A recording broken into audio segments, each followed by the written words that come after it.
Actualidad, espectáculos, negocios, deportes, todo en TV Radio Miami, la nueva televisión. Agustín Rangugli, un periodista sin libreto.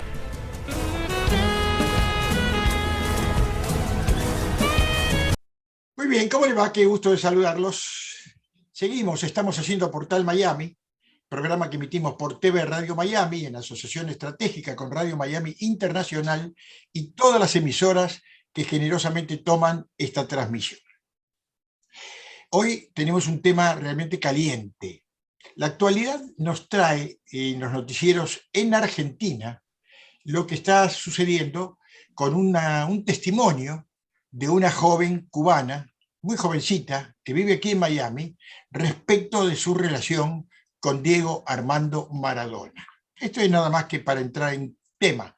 La situación parece complicarse porque esta chica está dispuesta a hablar, están comprometidos todo el cerco de Maradona y bueno, veremos qué novedades trae al respecto. El tema Maradona de alguna manera tiene que ver, por supuesto, cuando se trata cualquier tema con el deporte, el fútbol particularmente. Vamos a conversar con un periodista, licenciado en comunicación, Rafael Crosinelli. Rafael, ¿cómo te va? Un gusto de saludarte. ¿Qué tal, Agustín? Un gusto, buen día y muchas gracias por el contacto y poder hablar de estos temas.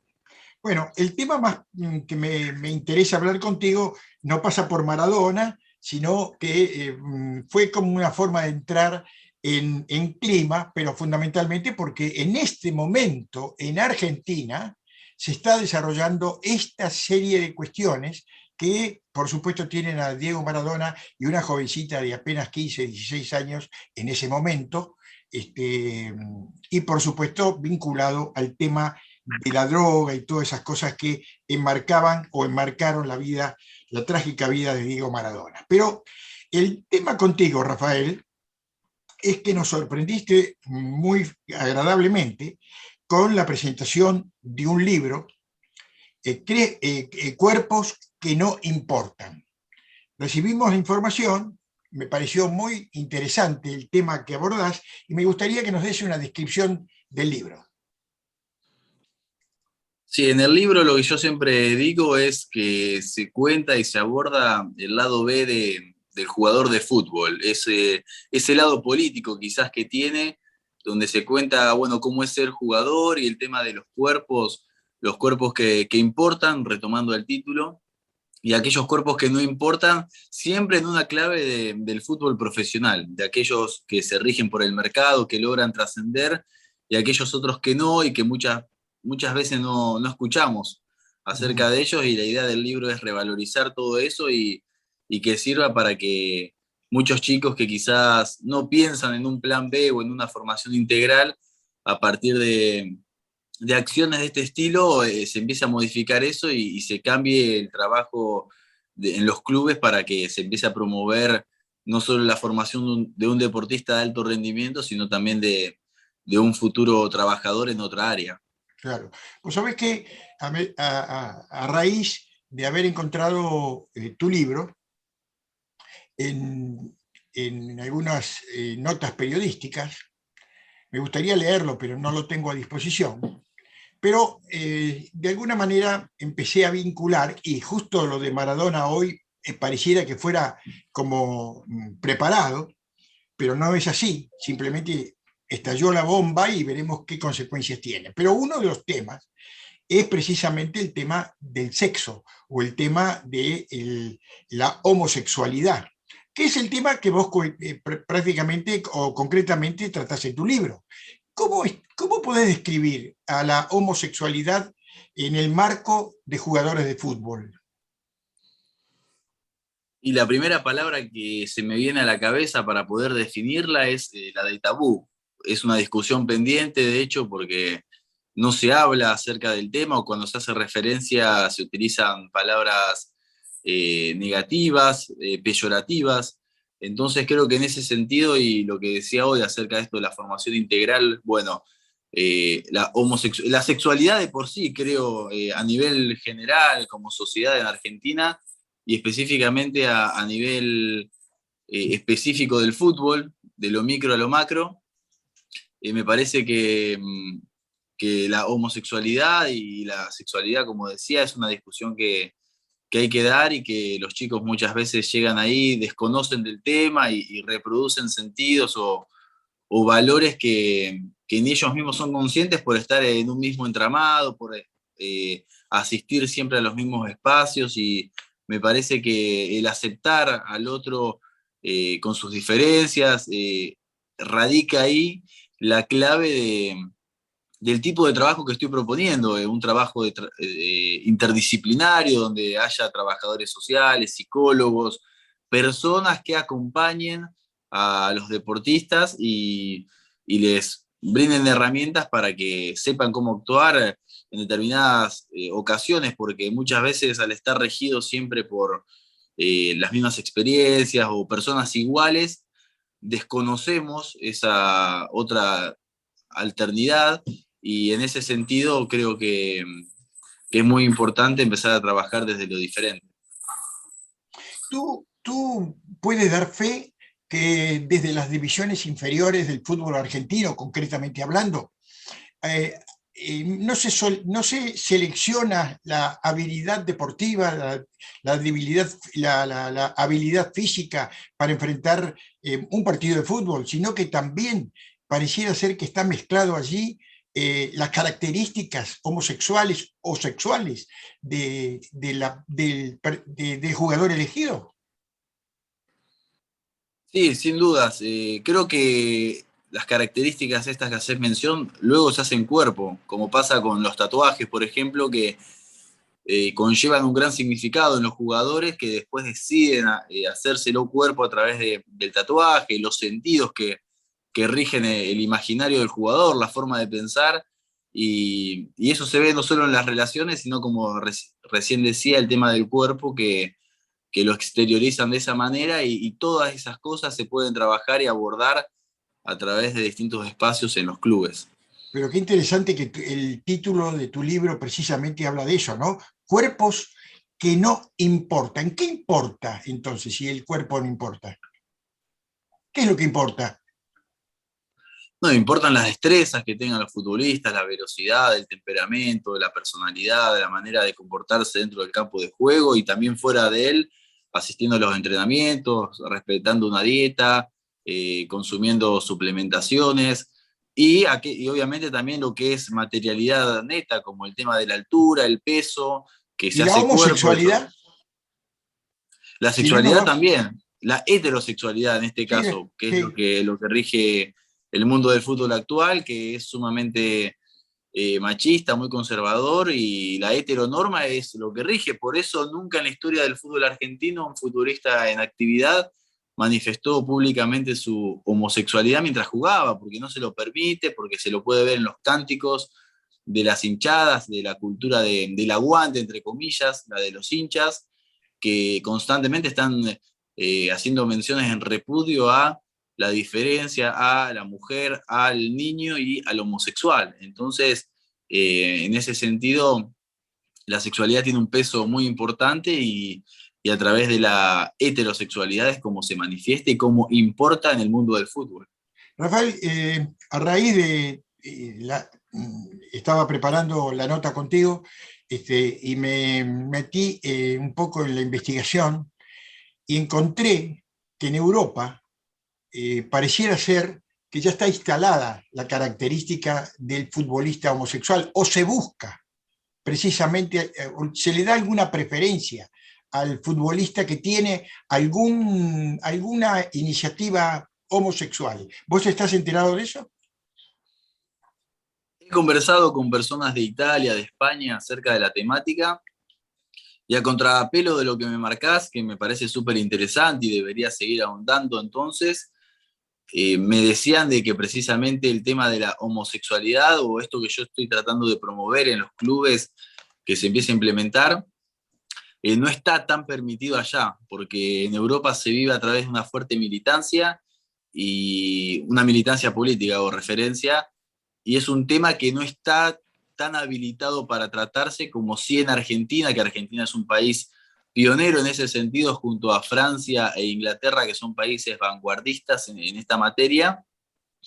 En el viejo continente todavía hay un montón de discusiones pendientes, no hay un desarrollo como tenemos en Argentina y mucho menos en los clubes, sobre todo considerando que allá rigen las sociedades anónimas, que es otro formato a Argentina, que están los clubes como entidades, en teoría sin fines de lucro. Entonces, el campo de acción es mucho más limitado allá y me parece que si bien hay disputas y se puede ver que se intenta realizar un trabajo, creo que no está articulado y mancomunado como se desarrolla acá en Argentina. Entonces, voy a seguir averiguando, pero me parece que Europa todavía viene desarrollando un montón de otras disputas previas que acá ya se han desarrollado. Mirá, es interesante lo que decís, pero yo tengo aquí en un reciente estudio que se llevó a cabo en Andalucía sobre el tema de la orientación sexual. Se hizo una encuesta y un 3,5% de los pretendientes a jugar en un equipo de fútbol se declaró homosexual y un 2,7% se identificó con otras sexualidades que no son la heterosexual. Quiere decir que entre los dos aspectos acá tenemos casi un 6%. ¿Qué significado le das a esto? Esto es en Europa. No, súper interesante este dato que me traes. Después te pediría que me la pases vía privada a la información, no? porque me resulta muy interesante y me parece que estamos trabajando para ese marco. Un marco donde los chicos y las chicas puedan manifestarse libremente y donde esa libertad y esa diferencia no sea noticia, sino que sea algo normal. Y me parece que esos datos grafican un poco esto que venimos conversando y está bueno visibilizarlo para empezar a difundirlo y a empezar a trabajarlo como un aspecto más del fútbol que queremos. Bien, para cerrar este comentario que viene de Europa, te cuento nada más que una frase. La conclusión que hace esta especie de encuesta es obvia, dice la nota. En el fútbol no hay muchos menos homosexuales que en otros trabajos y ámbitos. Sí. Quiere decir que ya no es la excepción el fútbol para un lugar para los homosexuales. Sí, tal cual. Está buenísima y habla también de tu compromiso con la temática, Agustín, y está bueno que lo compartas. Y me parece que, como decía el Monito Vargas, el exfutbolista de Vélez y que tiene presente en Europa, en España, él hacía una cuenta, una estadística, que si de 30, un plantel tiene 30 futbolistas y un torneo tiene 30 equipos, el número te da que alrededor de 1000 jugadores, y él planteaba la pregunta de si ninguno iba a tener una orientación distinta al resto, y la verdad que pasa eso. Todavía en Argentina no hemos tenido un primer caso como para hacer punta de lanza y empezar a cambiar todo, pero no tengo dudas de que a través del trabajo que vienen desarrollando las áreas de género y de trabajos como este que busquen desarrollar un fútbol más inclusivo e igualitario, no faltará mucho tiempo para que esta situación cambie. Rafael, ¿por qué te metiste en este tema? En definitiva, este libro fue revalorizar toda la experiencia que tuve yo como futbolista y como muchos compañeros, pares, me manifestaban interés y me contaban sus situaciones rápidamente al escuchar de qué se trataba el tema. La verdad que un poco agarré esa bandera que teníamos pendientes en el país y lo que busco es que llegue a la mayor cantidad de chicos y chicas posibles del mundo del fútbol para empezar y que revaloricen ellos mismos sus experiencias, porque todo lo que se aprende en el mundo del deporte el día de mañana sirve y está bueno que se empiece a difundir, a trabajar a partir de esta base que yo hice con el libro y que me sirvió para aceptarme y para aceptar un pasado que tuve como futbolista y que sin dudas puede ser mucho mejor el futuro para el presente y futuro para muchos deportistas. ¿Tú crees que esto puede avanzar? Yo recuerdo que hace un par de años leí una carta que presentó un futbolista de la Premier League, la Liga Premier de Europa. Dijo: yo soy gay, pero no puedo contarlo en mi equipo y es una pesadilla que llevo sobre mis hombros. O sea que evidentemente no es de ahora la cosa, esto viene de rato y es parece ser que es algo característico de la humanidad, porque cada día son más y cada día ocupan más espacios. Sí, es muy buena esa carta o el hecho que traes acá a colación. De hecho, en el libro hago mención por arriba, pero creo que hubiese dado para ahondarlo mucho más. Esto fue en el marco de la Premier inglesa, que un futbolista hizo esta carta pública. La Premier ha llevado a cabo distintas acciones en ese sentido, como incluir los banderines con los colores de la comunidad LGTB, y una vez al año se desarrolla esta acción.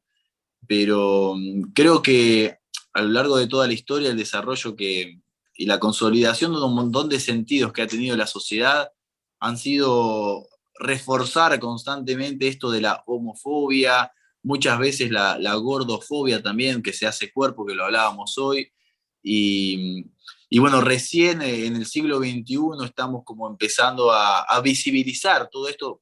Digo visibilizar porque es un trabajo que se venía desarrollando desde mucho antes, pero como que a partir del último tiempo empezó a cobrar lugar en la agenda mediática y está buenísimo que así sea y que estas discusiones que estamos llevando a cabo, que se han hecho mucho antes también, pero no quizás en los medios. Entonces ahora el lugar que tiene a través del periodismo y de las redes sociales, por ejemplo, están permitiendo verlo, aunque sea, y a partir de eso y a partir de trabajos como el libro que yo hice, que sirvan de base para tomar acción al respecto, Claro que sí. y cambiarlo realmente.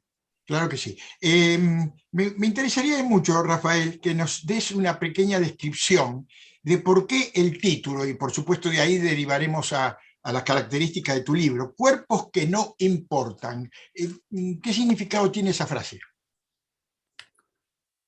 El libro, ya que están en Estados Unidos, la retomo a la filósofa estadounidense Judith Butler, quien habla de cuerpos que importan. La A idea de ver. mi libro es jugar con su título, retomarla, ya que es una base muy importante en el mismo, y contar cuáles son los cuerpos que importan en el fútbol profesional y cuáles no, cuáles son los cuerpos descartables o los que no pueden formar parte de ese mundo. Y a través de entrevistas a jugadores profesionales, amateurs y a entrenadores, los hago dialogar entre sí y cuento en el libro aquellas características que se buscan, que se pretenden, el lugar relegado a la homosexualidad, el vestuario como escenario político y este lado B que te hacía mención antes del futbolista. Ajá. Bien. ¿Dónde se consigue tu libro? El libro se comercializa al ser un proceso tan artesanal y todo un trabajo tan a pulmón que desarrollo. Me encargo yo mismo de comercializarlo a través de mis redes sociales, que en todas me encuentran como @Rafa Crosinelli, Crosinelli con C-I-L-L, y Ajá. yo mismo me encargo de enviarlo a cualquier punto de Argentina o del mundo, así que, o responder cualquier incógnita al respecto para intercambiar y construir en base al tema. Y envías el libro como un contenido de un email o llega el libro en cuestión. Por ahora llega el libro en cuestión, el libro O físico, sea, mandás estamos el libro trabajando. físico. Ok, Exacto. bien. Estamos trabajando en torno a poder tenerlo en otro formato, pero bueno, es una cosa que todavía no hemos tenido, y lo que sí tengo es el libro físico, que lo tengo acá a mano. Ajá, muy Así que interesante. Bueno, un libro de muchas páginas. ¿Cuántas páginas tiene? son 170 páginas. ¡Wow! ¿Alguno de los capítulos del libro que me puedas describir? Con el libro tiene un capítulo de contextualización, luego pasa a hablar acerca de los cuerpos, ese es el que me resulta muy ameno y creo que puede servir a muchos chicos que están previos a firmar contrato, a lo mejor. Habla del biotipo. El biotipo es el cuerpo que se busca en función de la posición del jugador. No es lo mismo hablar de un arquero que de un defensor o un delantero. Y luego, el siguiente es acerca de la sexualidad, donde se habla de la homosexualidad, donde se habla de esto de tener huevos, entre comillas, aguantársela, ser macho. Y por último, el último capítulo habla acerca de la humildad, del sacrificio, todos esos valores que tiene y reproduce el futbolista en la cotidianidad. Bien, bien. Más que interesante el libro, pero por supuesto impacta el tema que me parece que es el centro de la cuestión, la homosexualidad y el fútbol o los jugadores con homosexualidad participando en un equipo de fútbol donde la mayoría no lo es. Te agradezco mucho, realmente, Rafael, muy interesante tu propuesta. Esperemos tenerlo aquí muy pronto en Miami, poder charlarlo y lo volveremos a conversar contigo. Un gusto, Agustín, gracias por el tiempo, el espacio, la oportunidad, y creo que a través de estos momentos estamos contribuyendo a un cambio que es lento pero paulatino, así que el agradecido soy yo y a disposición para conversar cualquier tema. Sin duda que la sociedad avanza y ya no hay tabúes que paren la necesidad de saber la verdad en las cosas. Te agradezco mucho, Rafael Crossinelli desde Buenos Aires. Un cordial abrazo. Un abrazo, hasta luego. La pausa y volvemos.